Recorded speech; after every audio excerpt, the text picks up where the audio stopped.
खबर के आप सभी से निवेदन है, दीप ज्योति परम ज्योति, दीप ज्योति जनार्दन, दीपो हरतु मे पापम, दीप ज्योति नमोस्तुते।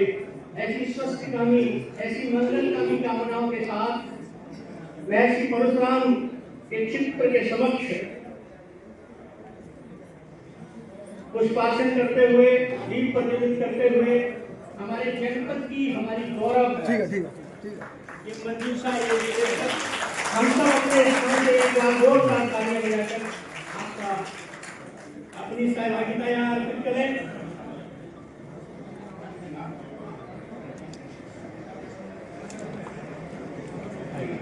हमारे मंच के महानुभाव जब तक मंच पर आसीन हो रहे हैं, 2 मिनट के लिए केवल अपनी बात कि यहाँ ये जो समाज बैठा है ये स्वयं पर गर्व करे, इसलिए कि हम उन पुरखों के वंशज हैं जिन्होंने हिमालय की उपत्यकाओं में खड़े होकर सगर्व घोषणा की, कर्णवंतो विश्वमार्यम, हम इस विश्व को श्रेष्ठ करने वाले हैं।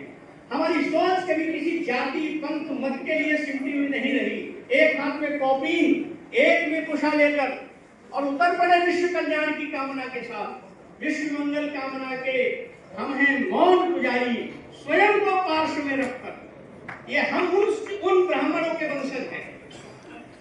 हम यहाँ बैठे हैं, अपने आप पर, अपने उन पूर्वजों पुरुषों पर गर्व करिए।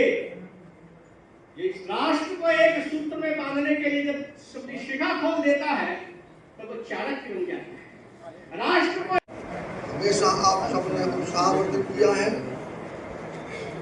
और उत्साहवर्धन के साथ साथ आप लोगों ने जो आशीर्वाद और सहयोग किया है, आपका कैसे मैं आभार प्रकट करूं, बहुत मुश्किल है। मैं हमारी इस कड़ी में हमारे बड़े भाई आदरणीय, हम सबका गौरव और सम्मान आदरणीय श्री रामलेश मूर्ति विधायक भोगांव, उनका आशीर्वाद हम लोगों के लिए हमेशा पिता तुल्य रहता है और हमारे सब के लिए बहुत ही गौरव की बात है कि आने वाले समय में विधायक बनना तो बहुत बड़ी बात है। संभवतः अगर टिकट भी कोई पार्टी दे दे तो हमें नहीं लगता ये संभव हो पाएगा, बहुत मुश्किल है। ऐसी धरोहर को, ऐसे रत्न को हम सब लोग जैसे चाहें इन्हें संभाल के रखिए, इनका सम्मान बढ़ाते रहिए। ऐसे धनी आदरणीय बड़े भाई राममूर्ति का इस 8वें स्वागत, 8वीं होली मिलन समारोह में उनका स्वागत और अभिनंदन करता हूँ। इसी कड़ी में हमारे बड़े भाई पूर्व जिलाध्यक्ष ब्राह्मण समाज उमेश चंद जी दुबे हमेशा हमारे कार्यक्रम में आते हैं। आज आश्रम में कोई मीटिंग होने की वजह से थोड़े पहले चले गए हैं, फिर भी मैं उनका स्वागत का अभिनंदन और वंदन करता हूँ। जो ब्राह्मण समाज का गौरव है और जनपद में नहीं बल्कि प्रदेश देश में भी उनका एक ब्राह्मणों में बहुत अच्छा स्थान है, अच्छे वक्ता हैं। मैं उनको प्रणाम करता हूँ। मंच पर आसीन सभी अतिथिगण, मातृशक्ति पत्रकार बंधुओं, उपस्थित ब्राह्मण समाज के राष्ट्रीय अध्यक्ष रमेश चंद्र पांडे जी, जिला अध्यक्ष जी व उनके हमारे सभी जिला अध्यक्ष, कार्यकर्ता बंधु, सबको मैं प्रणाम करता हूँ।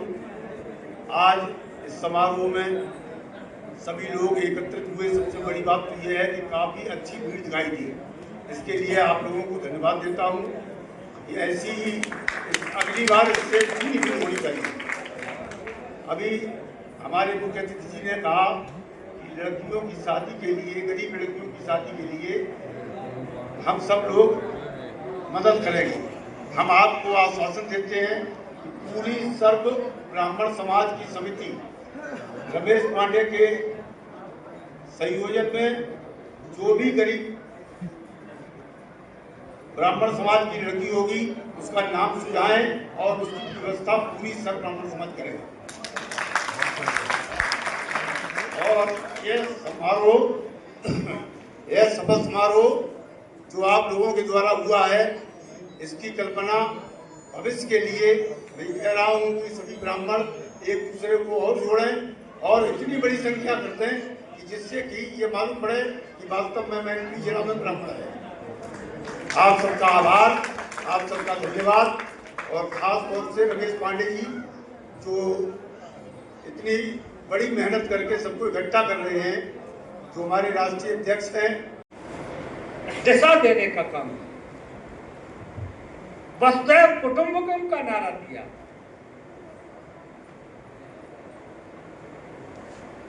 हमने समाज को शिक्षित करने का जो काम था प्रारंभ में अनाज काल में, हम जिन्हें भगवान कहते राम और कृष्ण,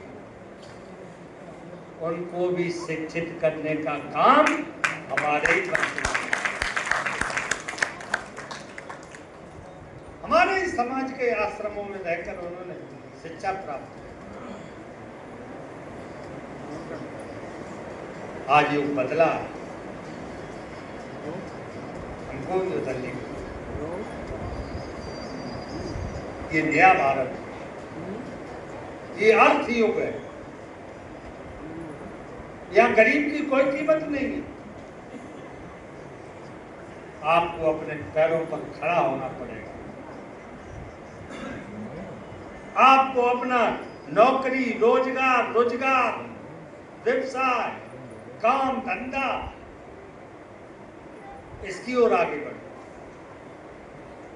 आज हमारे समाज में कोई आदमी बढ़ता है तो हमारे ही समाज के लोग उसकी आलोचना करते हैं, बढ़ता नहीं देख सकते। कई उदाहरण हैं ऐसी, इन कुरीतियों से हमें बचना। हमारे समाज को, मैं ब्राह्मण समाज का संगठन करने वाले लोगों से कह रहा हूं, समाज में जो गरीबों की बेटियां हैं, जिनकी शादी होने में कठिनाई, जो इस योग्य नहीं है शादी कर पाए, जो हमारे इस समाज के श्रीमंत लोग हैं,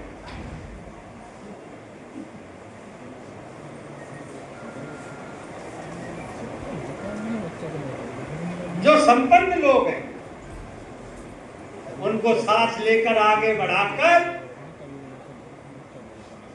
उन गरीब बेटियों की शादी का काम कराने का काम हमारे ब्राह्मण समाज को करना चाहिए। और मैं भी आपका सहयोग करने के लिए ऐसे ही हमारे ब्राह्मण समाज के जो गरीब बच्चे, जो मेधावी है, पढ़ सकते हैं, लेकिन उनके पास साधन नहीं है, उनके पास पैसा नहीं है, उनको भी उन बच्चों को पढ़ाने का काम इस समाज को करना चाहिए।